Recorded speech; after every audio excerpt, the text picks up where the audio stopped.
honnêtement et sérieusement.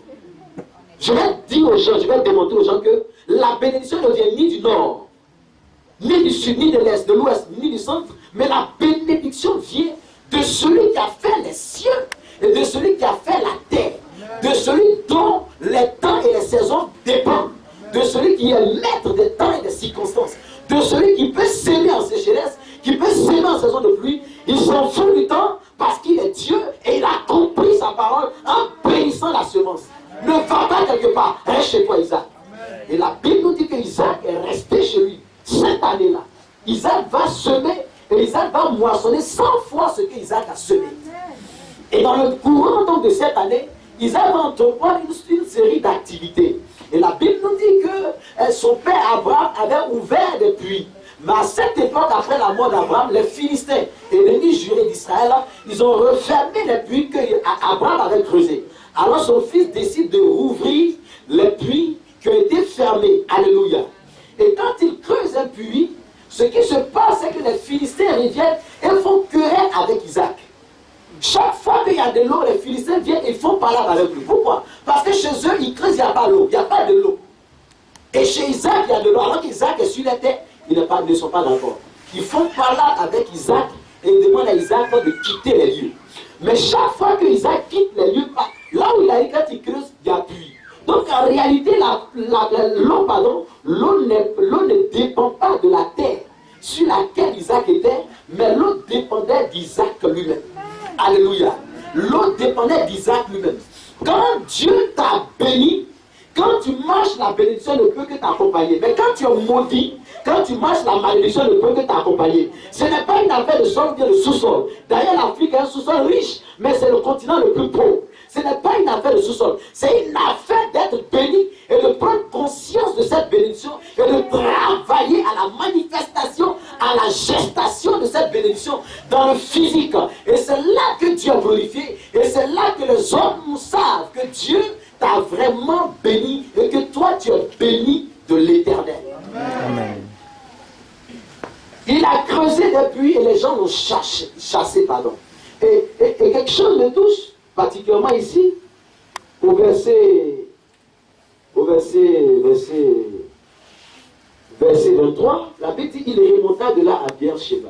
Verset 24, l'Éternel lui apparut dans la nuit et dit, je suis le Dieu de ton père Abraham, n'aie pas peur, car je suis avec toi. Je te bénirai et je rendrai ta descendance nombreuse à cause de mon serviteur Abraham. Verset, il construisit là un hôtel. Amen. Premier élément, un hôtel. Deuxième élément, c'est quoi? Dans d'autres versions, verset. Il invoqua le nom de l'Éternel, le temple. La tente ou bien le temple. Et puis troisième élément, il dressa sa tente. Et il dit quoi? Dressa sa tente. Oui, et puis encore. C'est pas fini. Et les serviteurs d'Isaac creusaient un puits. Un puits, regardez. Il y a d'abord l'autel. Il y a d'abord l'invocation de l'Éternel. Et puis après, il y a la tente, la maison de Dieu. Et puis vient maintenant les affaires d'Isaac. Creuser puits, ça c'est pour Isaac. Tu vois, ici on se rend compte que l'ordre a été bouleversé. Au départ, il creusait puis les gens faisaient par là. Mais ici, quand Dieu se révèle à lui, il bâtit d'abord un hôtel. Donc il conclut l'alliance avec Dieu. Deuxième élément, qu'est-ce qu'il fait? Il invoque le nom de l'Éternel. Je l'ai dit ici. Sans hôtel, il ne peut pas avoir d'adoration. Là où il n'y a pas d'hôtel, on ne peut pas adorer. L'hôtel est un cadre d'adoration. L'hôtel est un élément qui nous permet d'invoquer. J'ai aimé le mot invoquer utilisé par lui, c'est bon. Invoquer veut dire appeler au secours. Invoquer veut dire appeler au secours. C'est quand on a bâti un hôtel qu'on peut appeler au secours Dieu. Pourquoi? Quand on est en difficulté, on appelle notre allié. N'est-ce pas?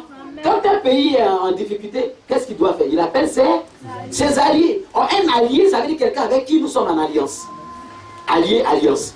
Donc, il a bâti un hôtel, c'est qu'il a conclu une alliance avec Dieu. Donc, quand il est en difficulté, il invoqua le nom de l'Éternel.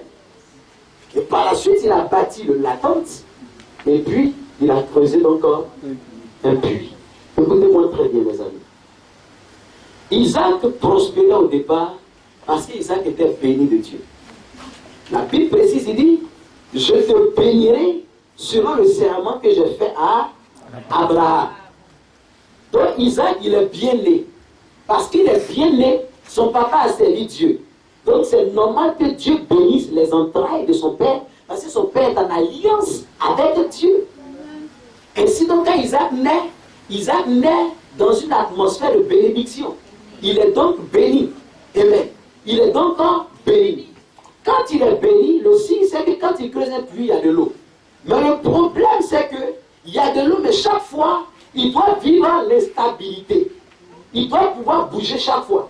Ce n'est pas parce qu'il n'est pas béni. Mais la bénédiction ne reste pas avec lui. Il est chaque fois obligé de se déplacer. Donc une chose est d'être un enfant béni. Mais une autre est maintenant d'être une source de bénédiction. Quand la bénédiction ne peut pas rester avec toi, c'est que tu ne peux pas transmettre ça à ta progéniture. Chaque fois, il est obligé de bouger. Alléluia. Il est obligé de bouger. Pourquoi? Parce que jusque-là, il y a quelque chose qu'Isaac n'avait pas encore compris. Il fait les affaires, ça marche. Mais 10 mois après, on le chasse. Partout où il va, ça marche, mais on le chasse quand même. À cette allure-là, tu ne peux pas avoir la prospérité comme il se doit. Alléluia. C'est pourquoi je dis à une personne ici ce matin, être béni, c'est une chose. Mais être une source de bénédiction est une autre chose. Alléluia. Amen. Être béni, c'est la grâce. Tu as accepté Jésus-Christ de Nazareth. Tu marches dans la sanctification, tu es béni. Ça, c'est la grâce. Mais la grâce, en même temps qu'elle est grâce, elle est trompeuse. La Bible dit que la grâce est trompeuse. À un moment donné, tu peux réaliser que tu es dans la grâce, et puis il y a des choses qui t'arrivent. Dis, comment moi, je suis un chrétien, je viens à l'église, je jeûne de tout ça, mais pourquoi ces choses-là m'arrivent? Ce n'est pas normal. Je dois, mais pourquoi ces choses-là m'arrivent? Attention, c'est que Dieu veut que tu partes à une dimension supérieure. Parce que la grâce est pour tout le monde. Quand il pleut dans le champ de tout le monde. Mais l'alliance, elle est personnelle. Donc je prie que 2014, l'année de la double alliance, 2 fois 7, que quelqu'un passe de la grâce à l'alliance. Que quelqu'un passe de l'enfantillage à la maturité. Que quelqu'un devienne père et mère. Que quelqu'un devienne rodé dans l'affaire de Dieu. Parce qu'il passe de la grâce qui est pour tout le monde à l'alliance. Parce que l'alliance, elle est personnelle. Quand il pleut dans le champ de tout le monde. D'ailleurs, quand il fait chaud, ce n'est pas seulement les païens qui se plaignent, mais nous aussi on se plaint. Parce qu'il fait chaud, c'est pour tout le monde. Mais regardez, la différence va être marquée en temps de difficulté. Qui prospère? Où ça ne va pas, c'est sur qui ça va. C'est là où l'alliance parle. Et la Bible nous dit au verset 25 que Isaac bâtit l'autel et il invoqua l'Éternel, il appela Dieu au secours. Ça veut dire qu'il était dans une période, non pas de stabilité, mais dans une période de difficulté. Mais cette fois-ci, parce qu'il avait bâti un autel, quand il invoque l'Éternel, il a le dessus sur ses ennemis. Il n'est pas obligé de se déplacer, mais cette fois-ci, ses ennemis vont se déplacer. Écoutez-moi très bien. La Bible nous dit que ceux qui ont chassé Isaac là, ceux qui l'ont chassé pour dire quitte notre pays, allait peut-être le roi. J'ai changé le but ce matin, mais je vais très rapidement le passage.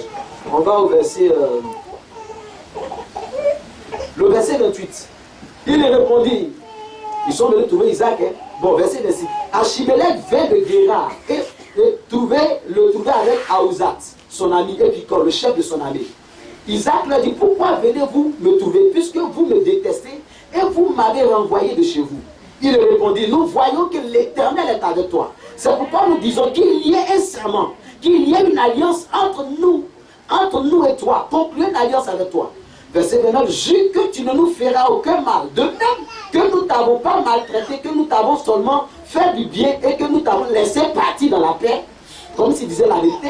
Maintenant tu es béni de l'Éternel. Verset 30, Isaac leur préparait un festin et ils mangeaient et bu. Ils se levaient de bon matin et se prêtaient mutuellement serment. Isaac les laissa partir et ils quittèrent dans la paix. Alléluia. Alléluia. Verset 32. Ce jour-là, des serviteurs d'Isaac vinrent lui parler du puits qu'il creusait et lui dit, nous avons trouvé de l'eau. Il appela le puits Shiba. C'est pourquoi on donna à la ville le nom de bière Sheba jusqu'à ce jour. Ça veut dire que cette fois-ci à Shiba, Isaac a connu la stabilité dans la prospérité et la prospérité dans la stabilité. il est resté là, Dieu l'a béni, à tel enseigne que le nom qu'il a donné est resté jusqu'à ce jour. On a appelé le nom là, le lieu là, du nom du puits que Isaac avait donné. C'est parce que quelqu'un me comprend un peu. Au départ, il bougeait. Il était béni mais bougeait. Donc, un béni mais nomade. Un béni mais qui ne peut pas construire chez lui. Un béni mais qui ne peut pas réaliser. Il est béni mais il ne peut pas réaliser. Donc il est béni mais sans œuvre. Or, quelqu'un dit que le succès sans successeur n'est pas le succès. Si tu as le succès que tu ne peux pas donner à quelqu'un, ou bien après qu'on ne voit pas, on appelle pas ça succès. Alléluia. Alléluia. Je dis Alléluia. Je dis Alléluia. Dis-moi Amen très fort. Voilà. Et la Bible dit que Isaac va bâtir un autel. Écoutez-moi bien. Dans le verset 24, la Bible dit l'Éternel lui est apparu dans la nuit et dit, regardez, c'est quand Dieu lui est apparu que Isaac a bâti un autel. C'est après le verset 24, 25, qu'on arrive au verset 25, là Isaac bâtit un autel. Quand vous remontez depuis Genèse chapitre 12 jusqu'au moment à Genèse chapitre 25, chaque fois que Dieu est apparu à Abraham, Abraham a bâti un autel. Chaque fois que Dieu est apparu à Jacob, Jacob a bâti un autel. Alors ce matin, je me suis posé la question, mais pourquoi chaque fois que Dieu le fait apparition, il bâtit un autel? Ça veut dire deux choses. Quand Dieu apparaît à ses enfants, à Abraham, c'est vrai qu'il leur parle d'une promesse. Mais certainement que Dieu, dans sa grâce, leur donne la révélation de la nécessité pour eux de bâtir un autel. Parce que chaque fois que Dieu se révèle, il bâtit un autel. Mais c'est Isaac qui n'avait pas bâti d'autel, lui, il faisait seulement. Parce qu'il pensait que, comme il était sous la grâce de son père, dans la bénédiction de son père, c'était suffisant. Non. C'est suffisant à quelques niveaux. Mais à un moment donné, il y a ta part. C'est comme le salut, ton père ne peut pas accepter Jésus à ta place, même s'il est pasteur. Alléluia. Et maintenant, même quand on est dans l'alliance de quelqu'un, il y a des limites. Parce que quand Abraham partait sur la montagne pour aller sacrifier Isaac, quand ils sont arrivés au pied de la montagne, tout le monde n'est pas parti sur la montagne. Au pied de la montagne, la Bible nous dit clairement qu'Abraham a dit à ses serviteurs, vous là, restez ici. Moi, je m'en vais en haut avec le petit garçon, on va adorer Dieu. Tu vois? Donc là où vous n'êtes pas arrivé, vous ne pouvez pas aussi voir. Pour voir, il faut arriver. Ils sont restés en bas ici, au pied de la montagne. Et Abraham est monté avec Isaac pour l'adoration. Alléluia.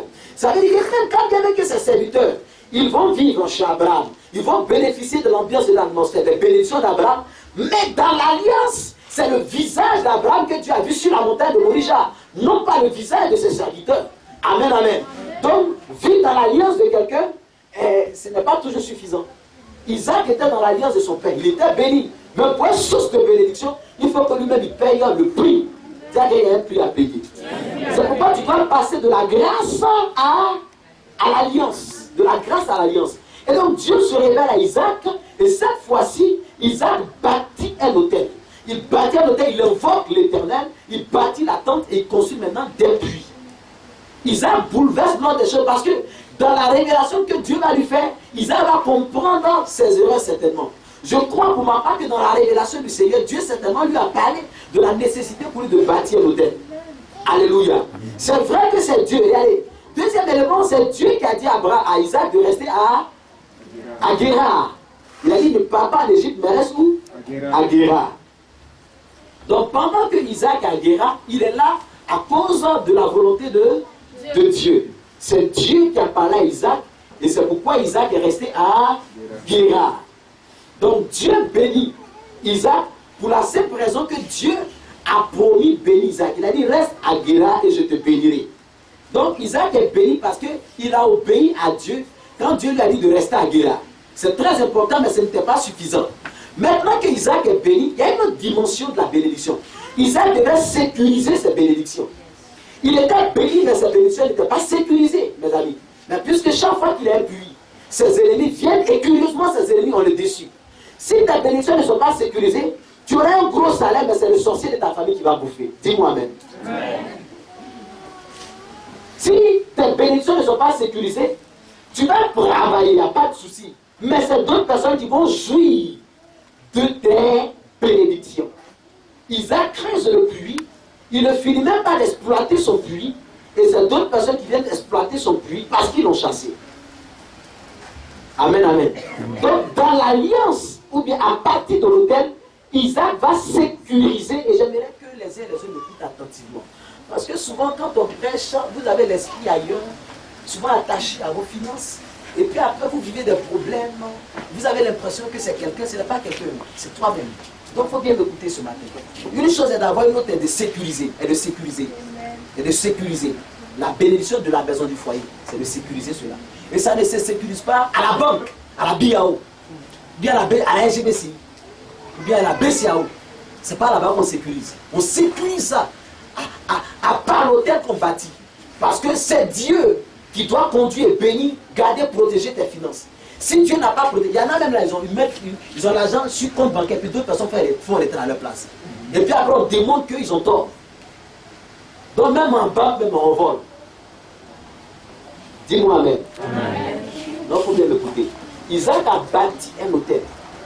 L'hôtel a permis à Isaac de sécuriser ses bénédictions.